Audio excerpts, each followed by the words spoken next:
नमस्कार दोस्तों। आज आपने देश का बजट देख लिया होगा।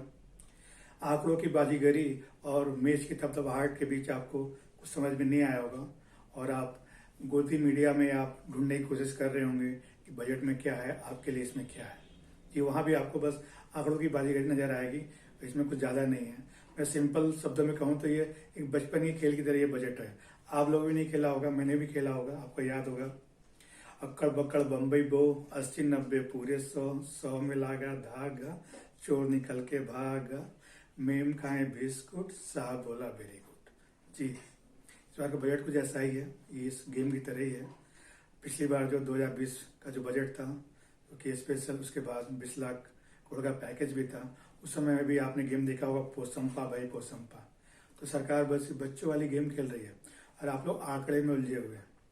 20 लाख करोड़ पैकेज का आंकड़ा आज तक आप लोग समझ में आया नहीं आया ना?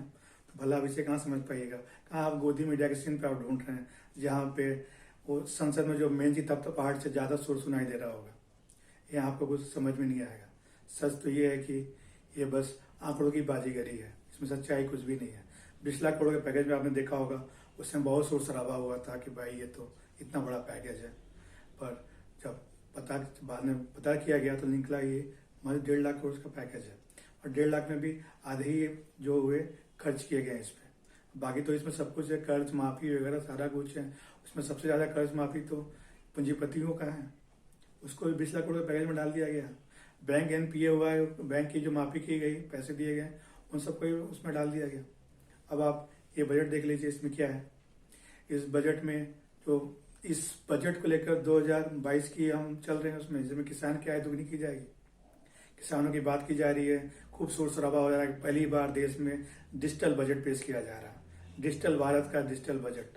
पर देखने में क्या आ रहा है, दिल्ली की सीमा में जो किसान बैठे हैं, वो चाहे सिंगू बॉर्डर हो, टिहरी बॉर्डर हो या फिर गाजीपुर बॉर्डर हो, सबका इंटरनेट बंद कर दिया गया है। आप तो डिजिटल बजट पेश कर रहे हैं और वहाँ किसानों का अपने इंटरनेट बंद कर रखा है। तो क्या ये उनके लिए बजट नहीं है? मन की बात 2 दिन पहले हुई, उसमें भी यही देखने को आया। साहब मन की बात कर रहे हैं और जो दिल्ली के बॉर्डर पे बैठे हुए किसान हैं, उनको इंटरनेट से महरूम कर दिया गया है। तो ये किसका बजट है? सच कहा जाए तो ये देश का नहीं है, कुछ लोगों का ये बजट है। जो लोग सुबह से ये गाल बजा रहे हैं कि ये देश का बजट है, किसान का बजट है, किसानों की आय दुगनी हो जाएगी, तो मैं आप लोगों को बता दूं ये कि आम लोगों का नहीं है, खास लोगों का बजट है। 2G घोटाला आपको याद है ना? CAG ने भी रिपोर्ट दिया था, उसमें लाखों करोड़ों का घोटाला बताया गया था। बाद में सुप्रीम कोर्ट में गया तो पता चला कि भैया ये तो कुछ ऐसा घोटाला हुआ ही नहीं है, इस कहानी के सारे पात्र काल्पनिक हैं, ये घटना काल्पनिक है। तो जी, ये बजट भी कुछ ऐसा ही है, इस कहानी के सारे पात्र काल्पनिक हैं, इस कहानी का किसी घटना से या किसी से कुछ लेना देना नहीं है। जी, मैं इस बात इसलिए कह रहा हूँ कि देश से इस बजट का कुछ लेना देना नहीं है। नाम रखा गया देश के बजट के लिए, बोला जा रहा है किसानों की आय दोगुनी करने की बात की जा रही है, पर सच्चाई इससे नहीं है। आपने देखा होगा 20 लाख करोड़ का जो पैकेज आया था, उसका अब आंकड़े बाहर आ रहे हैं। उसमें क्या हुआ, कई करोड़ों लोगों की नौकरी चली गई, उनके लिए कुछ भी नहीं है। पर जो 5-10 लोग थे, उनकी आय में 35% ज़्यादा उनका बढ़ गया, उनका मुनाफा हुआ, 35% उनका मुनाफा हुआ लॉकडाउन के बीच में। जबकि देश का GDP 30% नीचे जा चुका है और कुछ लोग की आय बढ़ रही है। आप देख रहे हैं सेंसेक्स का भी खेल, आप देख रहे होंगे। बजट आने से पहले कुछ परसेंट नीचे गिरा दिया गया, आज देखिए 1000 अंक ऊपर आ गया। पता नहीं क्या गेम चल रहा है। GDP नीचे, देश का अर्थव्यवस्था नीचे, कहीं कुछ नहीं, सब जगह लोग त्राही त्राही कर रहे हैं, पर सेंसेक्स है ऊपर का ऊपर है। क्या जादू है भाई। इस काल्पनिक बजट में 2-3 बात अच्छी रही जो आपको बता दूं मैं, जो तस्वीर आई हो देखने को। कैप्टन यानी निमोताई का मुस्कुराता हुआ चेहरा। जी, वो आपने गाना याद होगा ना, तुम जो इतना मुस्कुरा रहे हो, क्या गम है जो छुपा रहे हो। जी, इसका ये उल्टा है। ये निमोताई अपना गम नहीं छुपा रही थी, निमोताई आपका गम छुपाने के लिए मुस्कुरा रही थी। इस बजट के बाद आपका गम बढ़ने वाला है। और दूसरी एक तस्वीर देखने मिली ठाकुर साहब का, जो वाइस कैप्टन है, पूजा करते हुए। जी, लेकिन उनके दोनों हाथ दिख रहे थे ठाकुर साहब के। अब तीसरी तस्वीर संसद के अंदर की थी, जब निमोताई सब कुछ बेचने की बात कर रही थी, उस समय देश के चौकीदार साहब मेज थपथपा रहे थे। क्या बात है, देश बिक रहा है, सब कुछ बिक रहा है, पर संसद में शोर है, खुशी का माहौल है। गाली साहब का वो शेर तो आपने सुना होगा, मुझे मालूम न था इतना कुछ इस देश में बेचने को, जमीन से लेकर जमीन तक सब बिक रहा है, सब बिकता जा रहा है। इस संसद में आज कुछ ऐसा ही देखने को मिला। सब कुछ बिक रहा था, पर फिर भी मेज दबाए जा रहे थे और उसके शोर के नीचे उसे दबाने की कोशिश की जा रही थी। ये है देश का बजट। एक चीज कमाल का है, सरकार ख्याली पुलाव पिछले 6 साल से पका रही है। उसके लिए बजट हो या नहीं हो इसकी कोई परवाह नहीं है। आपने देखा होगा 100 स्मार्ट सिटी की बात थी, आज कहाँ है 100 स्मार्ट सिटी? 2 भी आप दिखा दीजिए। किसानों की आय दोगुनी होने की बात कब से की जा रही है? 2022 भी आने वाला है, देखते हैं। कम से कम इस बजट के सारे तो किसानों की आय दोगुनी नहीं हो सकती, जो जिस बात का दावा किया जा रहा है। और इसी सरकार के मुखिया जब सीएम थे तब बोला करते थे मनरेगा के बारे में कि ये गड्ढे खोदने का काम है। आज लॉकडाउन में देखने आया कि जो कुछ थोड़ा बहुत रोजगार मिला उसी वजह से मिला था। अब नरेगा का बजट 42% कम कर दिया गया। तो किस ग्रामीण भारत की आप बात कर रहे हैं? आप बात तो कर रहे हैं ग्रामीण भारत की, किसानों की आय दोगुनी करने की, पर वहाँ हर बजट में उनकी कटौती की जा रही है। ये तो बजट की घोषणा थी। आप लोग पता ही है कि बजट भाषण में अच्छी अच्छी बातें बोली जाती है, एकदम शेरो शायरी के साथ, लार लपेट के साथ बातें बताई जाती है। जो मेन बातें होती है वो सदन के पटल पर रखी जाती है, जिसमें टैक्स रिलेटेड और बाकी चीज़ें होती हैं, जो कि अगले दिन पता चलता है। जैसे कि अभी पता चल रहा है कि फार्म सेस जो है पेट्रोल पे 2.5 रुपये और डीजल पे 4 रुपये बढ़ा दिया गया।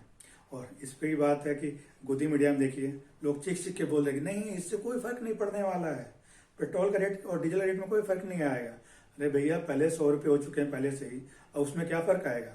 105 नहीं होगा, 100 ही होगा, पर 100 क्या ज़्यादा नहीं है। अब इस पर गले फाड़ के चिल्ला रहे हैं आप कि नहीं इससे कुछ फर्क नहीं पड़ने वाला पेट्रोल में। ये तो वही हो गया, अक्कड़ बक्कड़ बम्बई पर बोलते बोलते 80-90 पूरे 100 हो गए पेट्रोल के रेट, और अब आप बोल रहे हैं कि इससे कुछ फर्क नहीं पड़ेगा। फर्क पड़ेगा। आप लोगों को तो सब्सिडी से पेट्रोल मिल जाते हैं और 2-2 सैलरी पे आप लोग काम कर रहे हैं, तो आप लोगों को पता नहीं चलता, पर आम आदमी किस तरह जिंदगी जी रहा उसको इस सब चीज़ों से फर्क पड़ता है। बजट में एक बात अच्छी रही कि सीनियर सिटीजन को टैक्स से छूट दिया गया। सीनियर सिटीजन आप 60 साल में समझ लीजिएगा, इनके लिए सीनियर सिटीजन होता है जो कि मार्गदर्शक मंडल में जाने की जिनकी उम्र हो जाती है। जी हाँ, 75 ईयर्स। जो लोग 75 साल से ऊपर हैं अब उनको टैक्स नहीं देना पड़ेगा। अब कुछ साल उनके पास बच्चे हुए हैं, शायद आराम से जी लें। आम आदमी और नौकरी पेशा को तो हमेशा इंतजार रहता है कि टैक्स स्लैब में उनको कुछ छूट मिल जाए, तो इसके लिए आपको खुश होने की जरूरत नहीं है। सरकार कहीं भी से क्या करे, आमदनी तो बड़ी नहीं है, तो आप छूट लेके करेंगे क्या? और रही बात किसानों की आय दुगनी होने की, तो किसानों के लिए भी ऐसा कुछ इस बार नहीं है जिससे कि दिखते आए कि उनको आय डबल हो। हाँ, उनके पास जो किसान सम्मान निधि के तहत जो साल के 6,000 मिल जाते हैं, जो कि शुरुआत तो हुए थे 14 करोड़ किसानों को देने से, और घटते घटते 1 करोड़ किसान तक पहुंच चुका है। वही है जो कि कहने को तो मिल रहा है, 2,000 रुपये मिल रहे हैं क्वार्टरली, पर आप उनको जोड़ा जाए तो पर डे के हिसाब से 3.5 रुपये बनते हैं किसान के परिवार के एक सदस्य के लिए, जिसमें वो केवल चाय पी सकता है। इस बजट में और कुछ खास ऐसा नहीं है जो कि बताया जा सके। बाकी तो यही है कि बीमा के क्षेत्र में जो कि अभी तक 49% था FDI, अब उसे 74% कर दिया गया, और बेचने के लिए हर चीज़ तैयार है। आप निजीकरण और डिसमेंटमेंट का हिस्सा लेके उसके थ्रू कितने पैसे सरकार पास आते हैं उसकी बात होगी। GST से जो नुकसान हुआ और राज्यों को उसकी भरपाई कैसे की जाएगी, इस बारे में भी कुछ इसमें कोई खाका नजर नहीं आया है, भाषण में तो नहीं आया है। देखते हैं बजट जब सामने, उनके जो डिजिटल बजट सामने आते हैं उनमें इस बारे में क्या है कि कैसे उन राज्यों की पूर्ति की जाएगी, जो कि अभी तक अपने राज्य के स्टाफ की सैलरी देने के लिए वो बैंकों से कर्ज ले रहे हैं। हाँ, एक बात जरूर है कि सड़कों की बात की गई, जहाँ जहाँ चुनाव है, जैसे तमिलनाडु हुआ, बंगाल हुआ, बंगाल का खास करके जिक्र है वहाँ पे। दिल्ली में तो गड्ढे खोदते जा रहे हैं, किसान दिल्ली ना आ जाएं। आप देखें कई पिक्चरें आ रही हैं, रात तो बड़े गड्ढे खोदे जा रहे हैं, कीले वहाँ लगाई जा रही है, तार की बैरिकेटिंग की जा रही है, किसान दिल्ली ना आ सके।